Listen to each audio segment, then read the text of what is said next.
Today we are here to talk about the double shooting that happened in Berkeley yesterday at approximately 2:30 p.m., so on March 11th. The Berkeley Police Department responded to the 8300 block of Airport Road for a report of a shooting on a MetroBus. Witnesses reported a man who fired into the bus, hitting two people. Both victims were transported to a local hospital, and despite life-saving efforts, both victims died. The victims have been identified as Jorge Andre Cantor Pinzon, who's a 37-year-old man from Maryland Heights.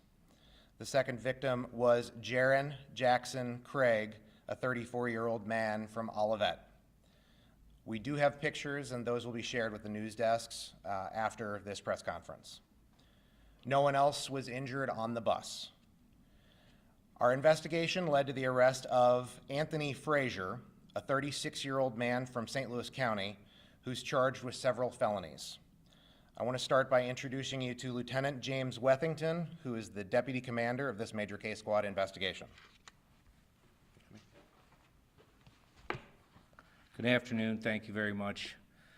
As Lieutenant McIntosh said yesterday, Berkeley received a call about 2:30 for a man that had shot into a Metro bus in the area of Jefferson and Airport Road. So they received a call, Berkeley responded.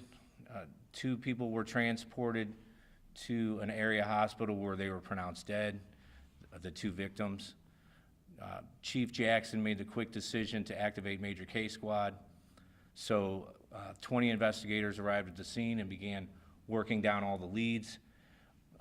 St. Louis Metro also met us at the scene and did a great job between the three agencies of really doing a smooth transfer of information, and we did a great job with cooperating with each other. So investigation later revealed that a car used in the shooting had been taken in a carjacking in Bellefontaine Neighbors earlier that day. So in order to follow up on that lead, we just sent some investigators up to Bellefontaine Neighbors to work that angle. Metro Bus had given us excellent video, so using that video, we were able to have a very good idea of what our shooter looked like. So one of the teams up in the Bellefontaine Neighbors area spotted a suspect or someone that matched the description of the video provided. They ended up contacting that person, and that was Anthony Frazier. He was in possession of a firearm at the time. He's a convicted felon. He had several warrants. Our investigation at the scene kind of led us to the idea that we need to bring him back for a better interview and more follow-up at the station. So based on some of the facts that we got as the investigation continued, we went to Wesley Bell's office today. We kept him in custody, went to Wesley Bell's office today, and we got some warrants issued for the following charges. 2 counts of murder first,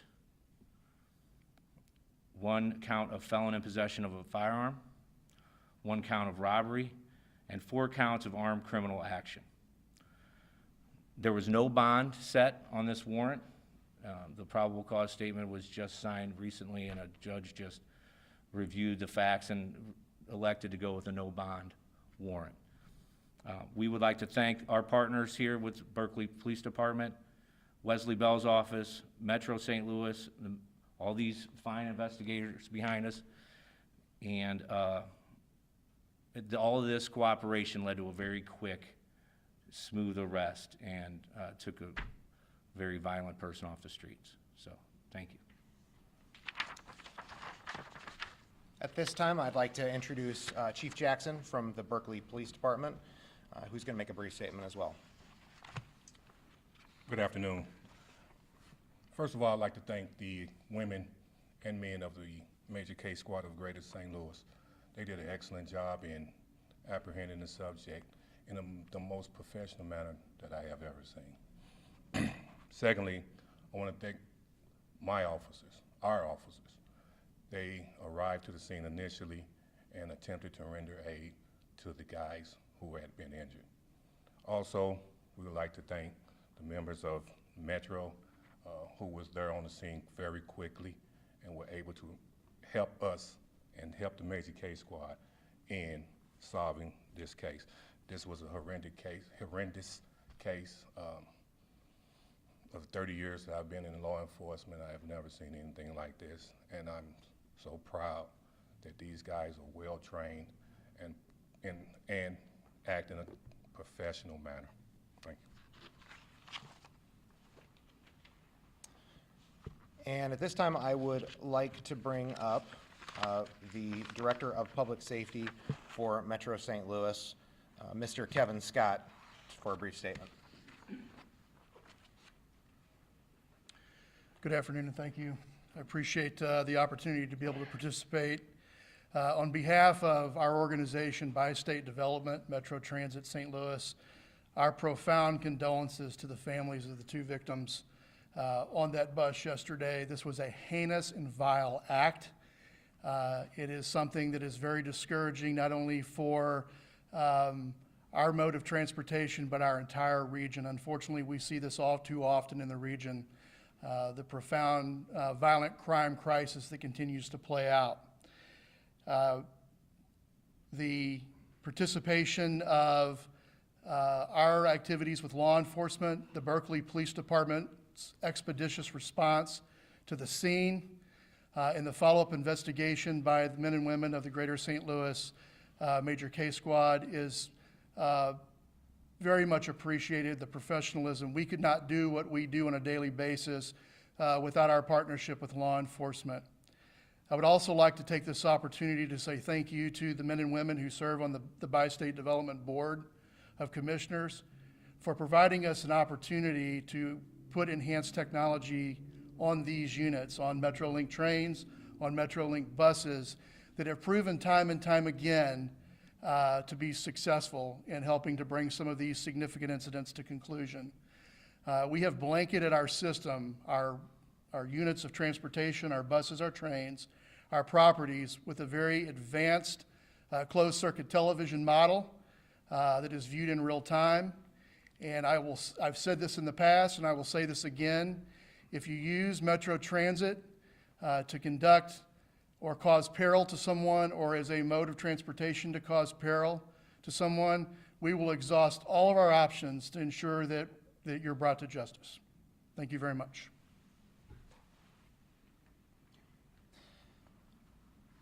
Lastly, I'd like to introduce Mr. Sam Alton from the prosecutor's office, Mr. Wesley Bell's office, who is out of town today and couldn't be here. I want to thank them for their support, and also Major Randy Bowden from the Major Case Squad. Without their support, this would not be possible. Our condolences go out to the families of the victims. The investigators from the Major Case Squad will continue to work with our partners at the Berkeley Police Department, Mr. Wesley Bell's office, and Metro St. Louis throughout the prosecution of this case. If anyone has any information on this crime, if they were a witness to it and didn't talk to police already, please contact Crime Stoppers at 866-371-8477, or by calling the Berkeley Police Department at 314-524-3311. We will take a couple of questions if anybody has one. Do you know why Anthony Frazier targeted Jaron and Jorge? I'll let Lieutenant Wethington answer that. Yes. Unfortunately, it was a random act of violence. I know that while that sounds good to the individual, person, it's also the tragedy of it. He had seen the victim earlier and felt like he had disrespected him by staring at him the wrong way, and unfortunately, tragically decided to use a weapon instead of moving on about his day. So it was really a random act of violence. And you believe he's tied to a carjacking in Bellefonte neighborhood, that's correct? Well, that is what the robbery first charge is in the warrants, so yes. So do you think that yesterday morning he took the car and then went joyriding and then attacked these people and then left in that same car? Well, the probable cause statement is also available soon. I don't know when it'll be released, but I don't want to speculate on what he did in between one crime to the other than both were menacing and both victimized the community. But he fled in that car he stole after the incident that happened here in Berkeley? For the sake of the investigation, there are certain things that we're not going to release in this that only help us to prosecute later. Not that we're trying to hide information from the community, but we're not going to be releasing every detail today. Can you talk about the victims? There were two victims. Which victim was he targeting that had a problem with which victim? Well, unfortunately, the bystander was Jaron. He was a bystander on the bus. He was already on the bus. And Jorge was the person that he had taken umbrage with for really no reason. Did they have a relationship? No, sir. They'd never met before? Our investigation's ongoing, but at this moment, we don't feel like they were connected in any way. Victims have any connection? No connection. That, again, going back to tragic, random act of violence, but we are still working the investigation. Thank you for Chief Jackson. Then you mentioned it being a heinous crime, one of the worst you've seen in your 30 years. Can you elaborate a little bit about what's sticking out to you with this shooting? By it being so random, the reasoning behind him shooting into the bus and then getting on the bus itself. So that really sticks out. Can we hear from the prosecutor's office who said he was a convicted felon? Tell us a little bit more about him. Was he on the streets? Was he on bond? What we know so far are that there were warrants out for his arrest. I don't have any information right now as to whether he had been arrested for something and was released on any other crime. We're just here really to lend support to the Berkeley Police Department and the victims and their families of this terrible crime, Metro and the Major Case Squad. Did their altercation happen at the bus stop or earlier somewhere else? Well, like the detective said, I'm not going to get into the facts, specific facts of anything that has to do in terms of the evidence of the case or what we'll want to prove along the way.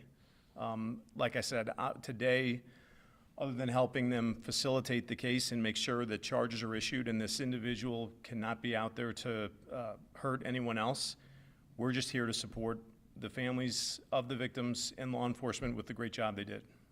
His prior conviction, what was the prior conviction of? I'm not going to talk about that right now.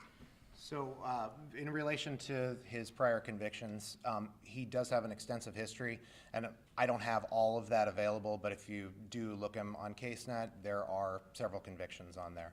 And a last question. Yeah, this question is for Metro. We've spoken with writers time and time again who expressed speed safety concerns and not feeling safe on buses, your train system, you name it. Specifically, those who we talked to today, talk about the fact that you guys do have cameras on those buses, but they're wanting manned guards on these transportation systems. Can you just talk to us a little bit about what riders may be feeling right now, knowing this? So I can't speak exactly to what riders may be feeling. I can tell you what we're doing, and we've continuously done this over the last 4 years. We have prioritized visibility and fluidity of not only security elements, but law enforcement, both primary and secondary off-duty. We have enhanced overall technology, meaning our closed-circuit television system on all modes of transportation. The bus system, you have to understand there are 59 routes that run through multiple areas, St. Louis City, St. Louis County, and in St. Clair County, Illinois. So we have certainly fortified the technology on those systems themselves, as well as our dependency on the response of law enforcement in those different areas. Our overall crime rate on MetroLink continues to hold at only 10 incidents per 100,000 boardings. Last quarter, we had 1.6 million boardings on MetroLink alone. In flipping back to MetroBus, those routes, we have identified routes where we feel like from a security standpoint, we need to influx heightened mobile security patrols.